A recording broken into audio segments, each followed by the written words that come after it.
യേശുവിൻ നാമത്തിൽ തന്നെ. ഹല്ലേലൂയ. സ്തോത്രം.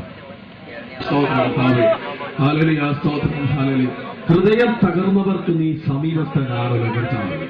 പ്രിയ അമ്മച്ചിയുടെ വേദന നീ കാണുന്നുവല്ലോ കർത്താവേ. മക്കൾക്ക് വേണ്ടി അമ്മ യാചിക്കുക. ഓ സ്തോത്രം. ഹല്ലേലൂയ. അവർ ജഡത്തിൻ്റെതായ പിടിയിൽ നിന്ന് പിടിത്തൽ പ്രാപിച്ച് ലോകത്തിന് അനുരൂപരായി ജീവിക്കാതെ നിന്റെ സ്വന്തം മക്കളായി ജീവിക്കുവാൻ അനുഗ്രഹിക്കണമേ കർത്താവേ. അവരെ സാത്താൻ കെട്ടിയിരിക്കുന്ന സകല ജഡീക ആസക്തിയിൽ നിന്നും മക്കൾ പൂർണ്ണമായി വിടുതൽ പ്രാപിക്കുവാനായി നിന്റെ മക്കളെ അനുഗ്രഹിക്കണമേ. നിത്യജീവന്റെ വചനപ്രകാരം വിശുദ്ധ ജീവിതം നയിക്കുവാൻ നിന്റെ മക്കളെ ബലപ്പെടുത്തണമേ. ആത്മാവിന്റെ അഭിഷേകത്താൽ അവരെ നിറയ്ക്കണമേ കർത്താവേ. അനുഗ്രഹിച്ചതിനായി സ്തോത്രം, വിടുവിച്ചതിനായി സ്തോത്രം. യേശുവിൻ നാമത്തിൽ തന്നെ. ആമേൻ. ഹല്ലേലൂയ.